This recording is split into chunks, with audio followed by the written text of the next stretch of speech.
अस्सलाम वालेकुम नाज़रीन कराम, आप देख रहे हैं इन्फॉर्मेशन नवीद। और साबिक़ वज़ीर आज़म इमरान ख़ान ने शहबाज शरीफ को एक नया लक़ब दिया है और वो आजकल काफ़ी ज़्यादा ज़ेर बहस है, उसके ऊपर भी बात करेंगे। लेकिन उससे पहले हम आपको इन्फॉर्मेशन देते हैं जी को अभी जो मुज़ाकरात चल रहे हैं हुकूमत और PTI के दरमियान, इसको लेके हुकूमत जो कि है वो हर मुमकिन कोशिश कर रही है कि ये मुज़ाकरात सबुदाश हो जाएँ, ख़त्म हो जाएँ, PTI इन मुज़ाकरात से इनकार कर दे। क्योंकि मुज़ाकरात के लिए पहले 2 दौर हो चुके हैं। इसके लिए पहला 23 दिसंबर में और दूसरा 2 जनवरी को हुआ था। उसके अंदर हुकूमत ने मांगी थी जी आप अपने मुतालबात हमें रिटर्न दें। अब रिटर्न देने के लिए PTI की जो मुज़ाकराती कमेटी है वो चाहती थी कि वो खान साहब से मुलाकात करें और उसके अंदर वो डिस्कस करें कि हमने क्या मुतालबात देने हैं और खान साहब से इजाज़त ली जाए। लेकिन और मुज़ाकराती कमेटी ने कहा था कि हमारी आप मुलाकात करवाएँ खान साहब से और बग़ैर किसी शराइत के ऊपर। और लेकिन हुकूमत इसके ऊपर बज़िद रही और हुकूमत ने इमरान ख़ान से मुलाकात बिल्कुल नहीं करने दी गई और इस चीज़ को शोर किया कि वो यानी कि हर वो काम किया जिसकी वजह से PTI इस मुज़ाकरात से पीछे हट जाए और हुकूमत को एक और नया महाज मिल जाए खोलने के लिए। लेकिन अभी को इतलात आ रही हैं वो आज इमरान ख़ान ने इस जो कोशिश थी हुकूमत की उसको नाकाम कर दिया और हुकूमत को घसीट रहे हैं जितना घसीटा जा सके कि ये कोई भी कसर बाकी ना रह जाए कि ये बाद में मुकर सकें कि हम ये मामलात PTI ने नहीं किए।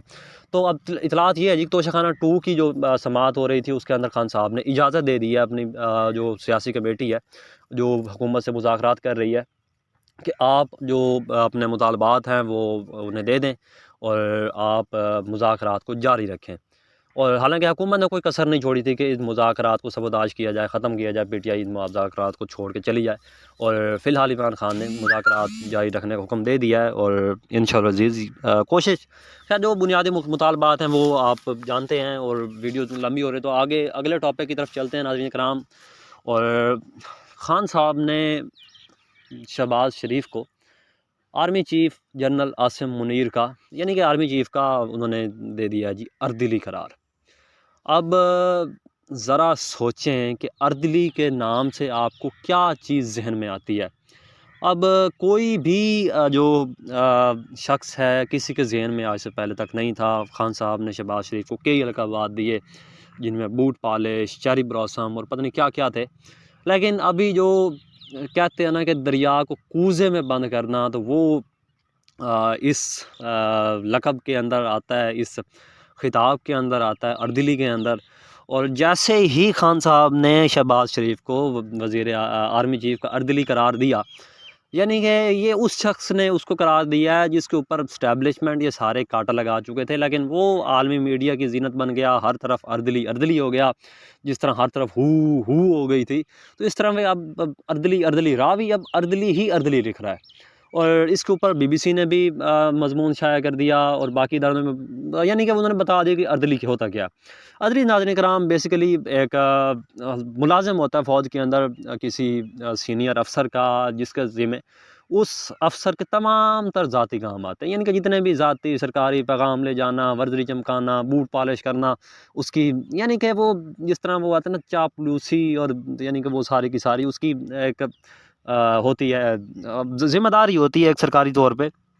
तो उसे कहते हैं अर्दली और उसको वही फ़ौज ही में से मुख्तलिफ़ यूनिट्स के अंदर वो लिया जाता है। यानी कि बाहर से भी आ सकता है वो, यानी कि मुख्तलिफ़ इस्तिलाह होती है। तो यानी कि ये सारे के सारे काम करने, अब कौन उनको बूट पालशिया कहता क्या कहता। तो खान साहब ने एक के नुक्ते में बात ख़त्म कर दी उन्हें अर्दली का खिताब दे के। तो नाज़रीन कराम एक और चीज़ हमारे हत्थे लगी है इनकी मुआशी कारकर्दगी के हवाले से। इंशाअल्लाह अज़ीज़ उसको हम अगली वीडियो के अंदर रूबरू कैमरे के साथ हम आपको वो चीज़ें बताएंगे कि अब इनके मुआशी कारकर्दगी कहाँ, यानी कि ये कहाँ पे स्टैंड कर रहे हैं, मुआशी कारकर्दगी इनके क्या क्या दावे थे। इंशाअल्लाह अज़ीज़ उसके ऊपर हम बात करेंगे। फ़िलहाल के लिए इतना ही। आप वॉइस ओवर पे गुज़ारा करें इंशाअल्लाह अज़ीज़। और बहुत जल्द ये जो वीडियो है हम आपके सामने लेके आएंगे इनका मुआशी कारकर्दगी। और बहुत जल्द हम IT सेक्टर के ऊपर भी एक वीडियो लाने जा रहे हैं जो कि इन्होंने भट्ठा बिठा रखा है। अब तक के लिए इतना ही। चैनल को सब्सक्राइब करना मत भूलिएगा। अब तक के लिए इतना ही। खुदा हाफ़िज़।